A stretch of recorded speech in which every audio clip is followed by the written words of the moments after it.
السلام عليكم ورحمة الله وبركاته. ازيكم يا حبايبي؟ عاملين ايه؟ يا رب تكونوا دايما في خير وفي احسن حال.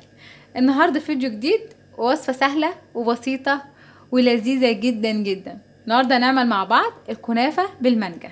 الكنافة بالمانجا يا حبايبي ديت حاجة كده، حاجة لذيذة، حاجة تحفة. جربوها وهتحكموا بنفسكم. يلا نعمل مع بعض الكنافة بالمانجا ونشوف مكوناتنا وطريقتنا. عندنا نص كيلو كنافة متفرزنة، نزلتها بعد كده في الكبة وفرمتها ناعم بالشكل ده.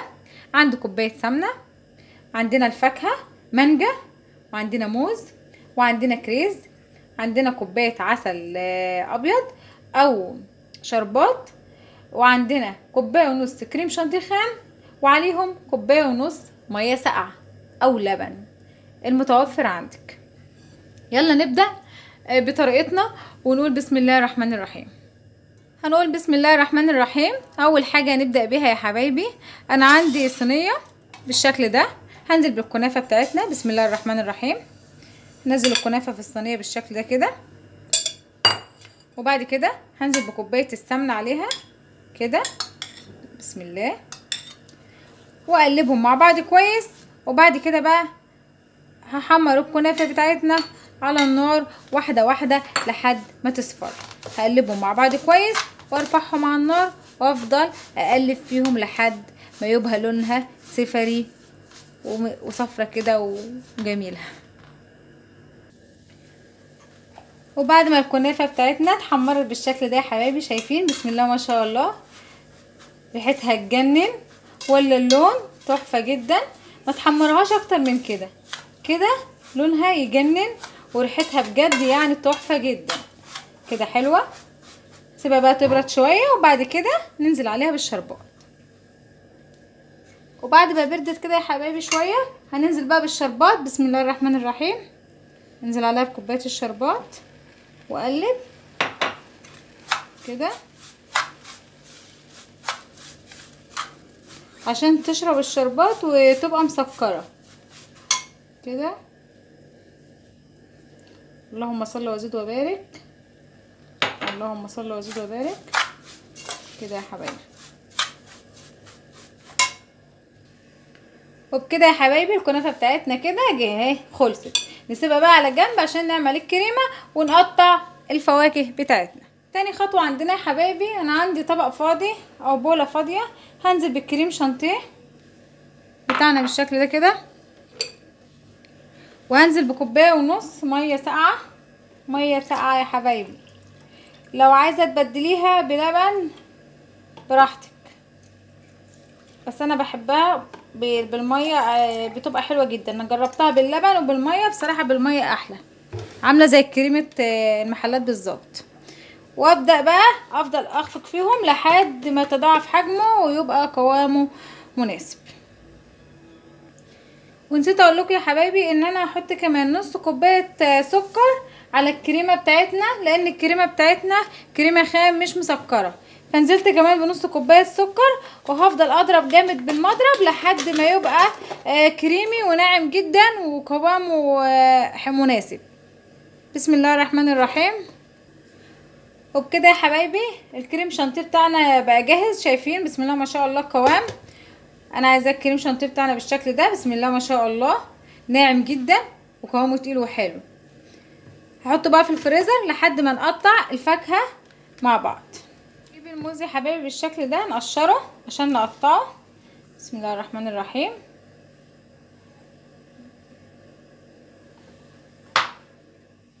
هقشر الموز وهقشر المانجا وهنقطعهم. هنقطع الموز بسم الله الرحمن الرحيم بالشكل ده دواير كده.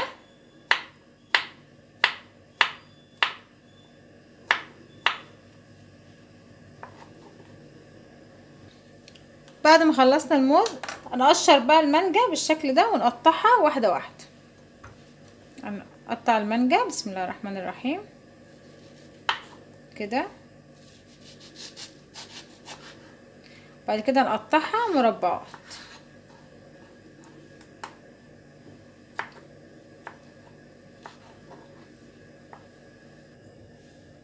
وبعد ما خلصنا المانجا يا حبايبي تقطيع بالشكل ده، مكعبات بالشكل ده، هنجيب بقى الكاسات بتاعتنا عشان ايه نزين ونحط الكنافه والفواكه. اول حاجه عندي يا بنات هجيب البوله بتاعتي وهنزل بالكنافه كده. بسم الله الرحمن الرحيم. هنزل فيها معلقه كنافه بالشكل ده كده، وبعد كده هنزل بالكريمه بتاعتي. انا عملتها في كيس، عندك لو كيس حلواني مفيش مشكله، مفيش كيس حلواني اعملي بكيس مطبخ عادي بالشكل ده كده.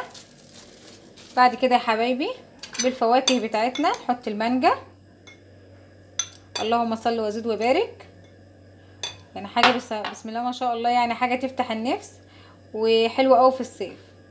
هنزل بالفواكه بتاعتنا بالشكل ده كده كده. بعد كده هنزل بالكنافه، معلقه كنافه كمان كده كده يا حبايبي.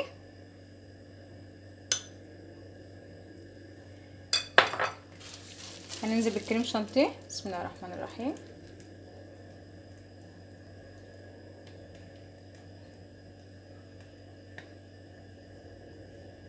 بالشكل ده. بعد كده ننزل بقى بالمانجا كده،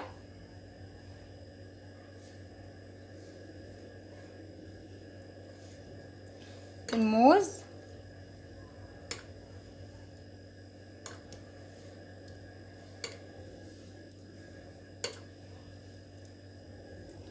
نحط كمان مانجا في النص كده.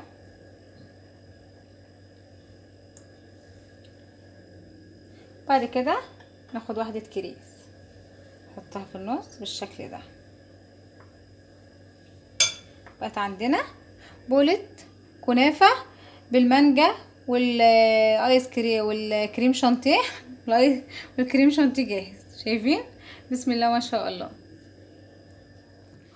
هعمل معاكم كاس، هننزل بمعلقة كريم شانتيه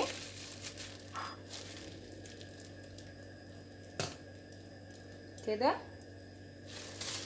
فواكه، هننزل بفواكه المانجا كده، موز،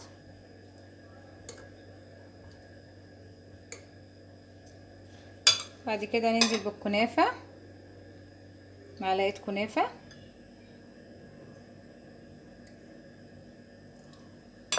بعد كده ننزل بالكريمة،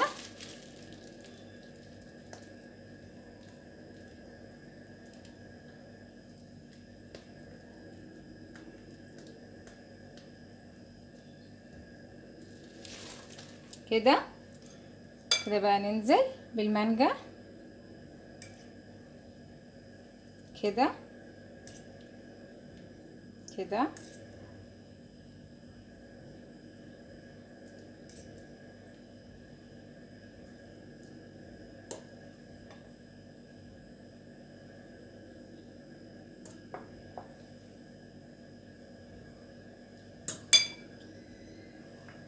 هننزل بالكريز بالشكل ده، نحط موزة هنا وموزة هنا. دي كده الكاس بتاعنا خلاص. وبكده يا حبايبي نكون خلصنا بولات الكنافة بالمانجا. تحفة جدا بصراحة، ريحتها تجنن وطعمها تحفة جدا. جربوها وقولوا لي ايه رأيكم. ودي كانت الكنافة بتاعتنا بالمانجا يا حبايبي النهاردة. يا ريت تجربوها وتقولوا لي ايه رايكم في الكومنتات. لو عجبتك الوصفه اعملي لي لايك وشير وسبسكرايب عشان يوصلك كل جديد من مطبخ اكلة سما. كنتم في مطبخ اكلة سما، من اكل كله بيتي وسهل ولذيذ على قد الايد. والسلام عليكم ورحمه الله وبركاته.